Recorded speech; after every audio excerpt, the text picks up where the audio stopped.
Aldrich के छोटे खामोश कस्बे में विलो स्ट्रीट के आखिर में एक पुरानी हवेली खड़ी थी।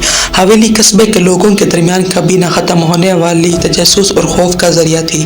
भूतों, छुपे हुए खजानों और पुरअसरार गुमशुदगियों की कहानियां हवेली को पुरअसरारियत के एक गहरे पर्दे में लपेट चुकी थीं।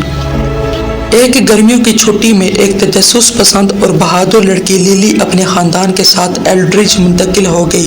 पुरानी हवेली के बारे में कहानियां सुनकर वो उन कहानियों के पीछे के सच को जानने का फैसला करती है। अपने हमसायों की वार्निंग के बावजूद लिली हवेली की तलाश का उज़्म करती है। एक धूप वाली दोपहर लिली अपनी हिम्मत जमा करके हवेली की तरफ रवाना होती है। हवेली पर उगे हुए बागात जंग आलूद लोहे के दरवाजे से घिरी हुई थी। जब उसने दरवाज़ा खोला तो एक तेज़ आवाज़ निकली जिसने उसकी रीढ़ की हड्डी में सुनसनी पैदा कर दी। हवेली उसके सामने खड़ी थी, उसकी खिड़कियां खाली आंखों की तरफ उसे देख रही थीं। लिली ने गहरी सांस ली और अंदर दाखिल हुई। हवा में गर्द की मोटाई थी और छत से मकड़ियों के जाले लटके हुए थे। जब वो बड़े हाल से गुजरी तो लकड़ी का फर्श उसके कदमों तले चरचराया। उसे हवा में एक सर्दी महसूस हुई, जैसे हवेली खुद उसे देख रही हो। डर को अपने ऊपर हावी न होने देने के अज़म के साथ लिली ने हवेली की तलाश शुरू की। उसने दीवारों पर पुरानी मध्यम तस्वीरें दरियाफ्त की जो एक गुजरे हुए दौर के संजीदा नजर आने वाले लोगों को दिखा रही थीं। जब वो कमरों में दाखिल घूमती रही उसने एक अजीब नमूना देखा। हर कमरे में एक छुपी हुई जगह या एक खुफिया दरवाज़ा होता दिखाई दिया। उसकी तजस्सुस भरी हुई लैली ने हर कमरे की मज़ीद एहतियात से जांच पड़ताल शुरू की। लाइब्रेरी में धूल से भरे किताबों के पीछे उसने एक छोटा लीवर पाया।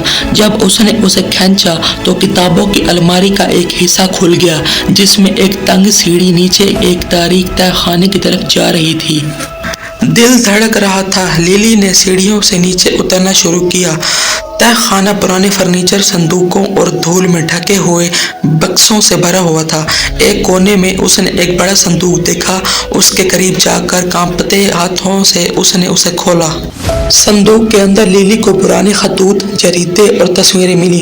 खतूत एक अमीर खानदान की कहानी सुनाते थे जो कभी हवेली में रहता था। उन्होंने एक छुपे हुए खजाने, एक खानदानी वर्से के बारे में बात की जो नस्ल दर नस्ल मुंतकिल होता रहा। खजाना बदकिस्मती से मंसूब था जिसकी वजह से खानदान पर होने वाले पुरअसरार गुमशुदगियां और अलंबे हो गए थे। जैसे जैसे लिली खतूत पढ़ती गई उसने महसूस किया कि एक हवेली के राज माफूकुल फितरत नहीं थे बल्कि एक खानदान की अलमिया तारीख थी जो लालच और बदकिस्मती की वजह से बिखर गया था।